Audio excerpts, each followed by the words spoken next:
Good day mga kahabis. So, andito naman tayo ngayon.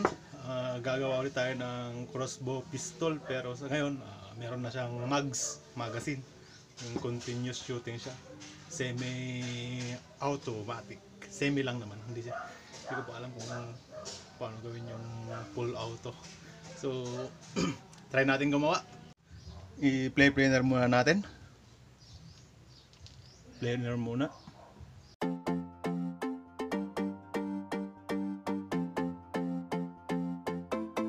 Lalagyan natin siya ng kanal.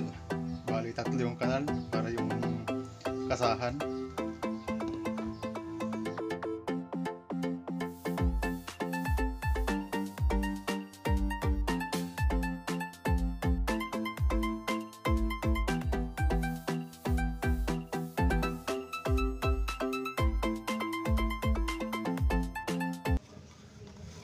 Dito yung dadaan yung kasahan na maglalagay tayo dito ng bakal. Tapos ito yung daanan naman ng araw. So nasobrahan lang dito, dapat hanggang dito lang yana yung ating kanal. Kaya tatakpan na lang na dito.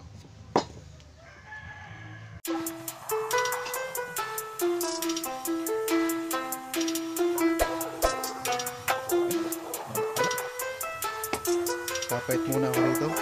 Mabawasan na ito papunta.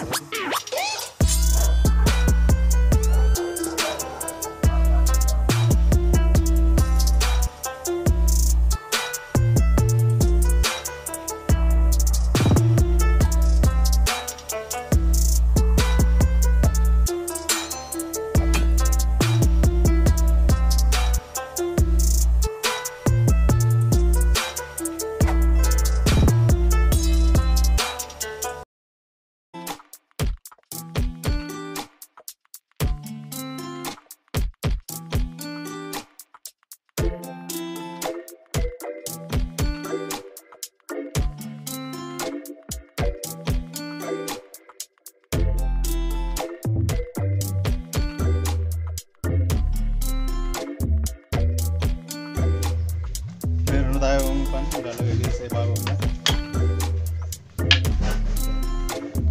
Tapos lalagyan ulit natin sila ng ganito, 3 ulit.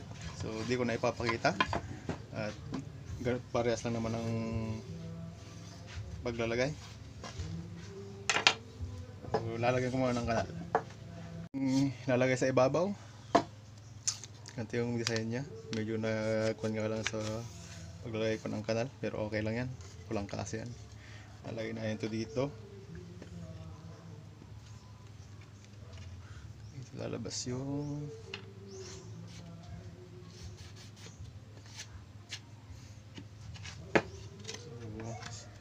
sobra. Puputulan na rin dito. Putulan na yan. Pag naputol to, sunod natin yung trigger. Ito yung ating gagawing trigger, tanso. Matigas na tanso to. So ang kwan lang nito ay ganito. Tabas ka ng paganto, ganyan, straight na yan, straight na yan. Ito na yung pinagatilyo nya. Yan. So tatabasin ko na muna to. Tapos may butas dito para sa spring. Okay. Trigger, kunting hasa na lang. Bawas dito, taas dito. Butas-butas. So ayusin ko na rin muna. Skip ko na muna to kung pagkukuhan ko ng pagbutas. Yun na yung ating trigger mech. So paano ba to gumagana? So explain natin kung paano to gumagana.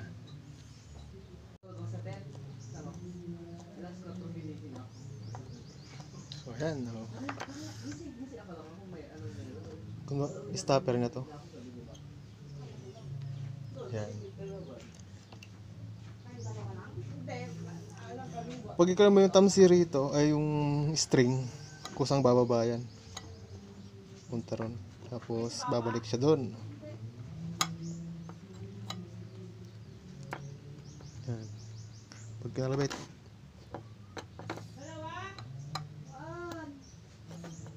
gano'n lang. Siyempre, lagi tayong may handang handle. Ito yan. Tapos, yan ang distance.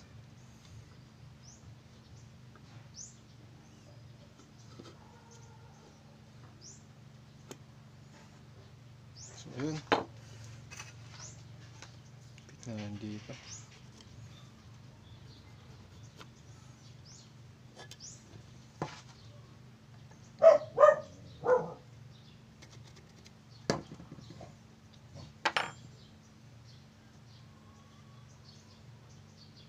Sanahin to. So, bubutasan ko muna to.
Hihiramin muna natin at saka ito pagdadalawahin natin para malakas siya. Yung isa hahanapan ko na lang ulit yun ng bago. So, ayan, itong lalagay natin doble, ilalagay na natin dito.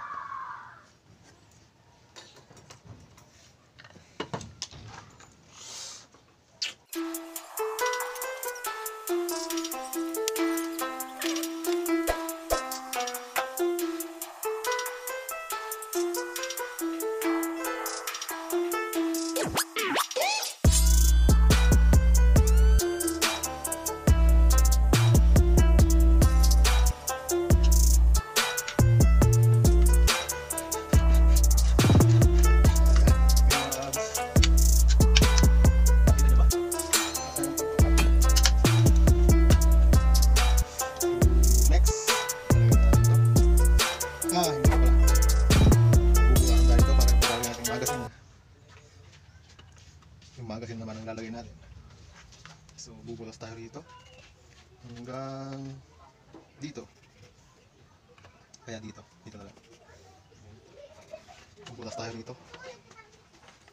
Ang sanda dito. Tatanggalin natin yan para sa ating magazine. Paglalagay na ng bala. Bubutasan ko muna to.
Ito na mga kahabis yung ating bagong crossbow with magazine sa easy reload na madali lang siyang ikasa. Hihilain mo lang to. Saka, di ko na ipakita yung paglalagay ko nito. Saka yung paglalagay ko ng yung guard, trigger guard. Saka itong mga to, yung rubber na lang nilagay ko. Ikukan mo lang to. Yan.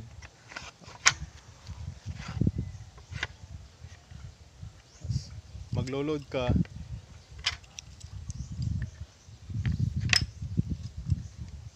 dali na lang paglo-load.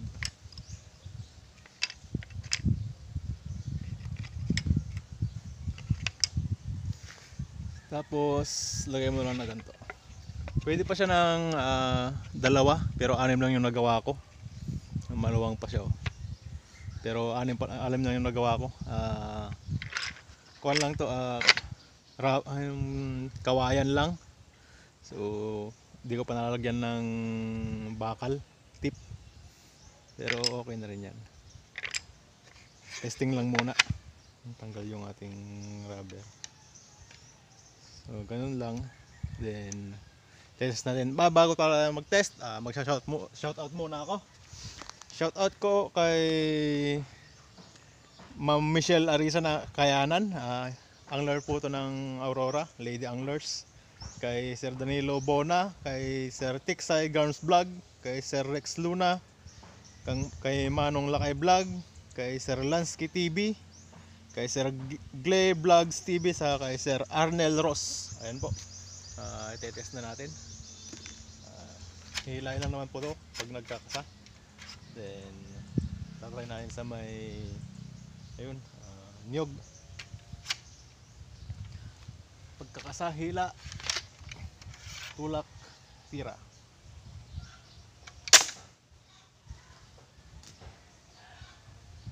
Tumilamsik.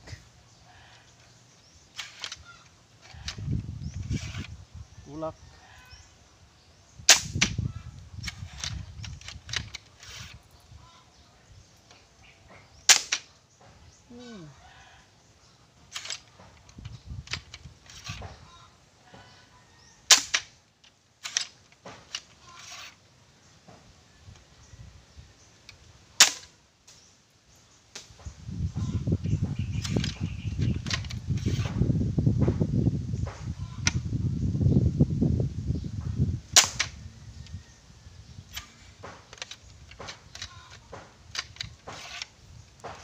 Wala na, 6 lang pala yun. So ganoon, medyo 3 lang yung kumuhan at tumilamsik yung dalawa. 3 pala.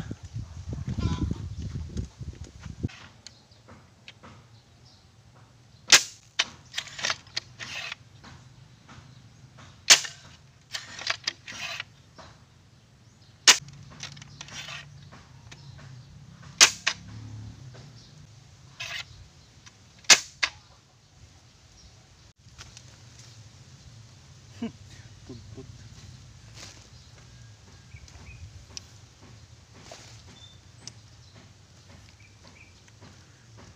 Durog.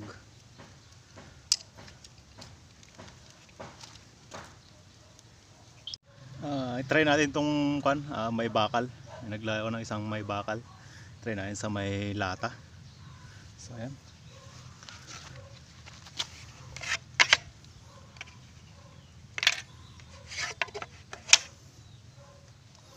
Try natin. Distansya.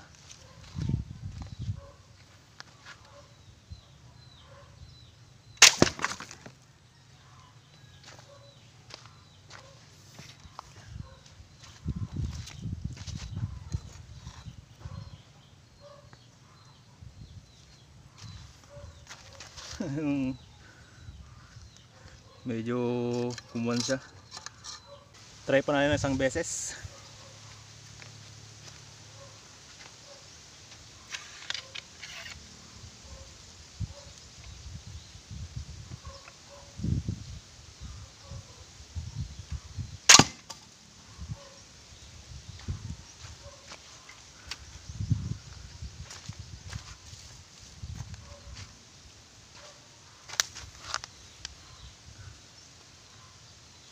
Mas malakas na siya kaysa nung una nating gawa. Ayun mga kabis, hanggang dito na lang ulit tayo. Salamat sa inyong panonood sa aking mga DIY. Dahil hanggang dito na lang ulit tayo.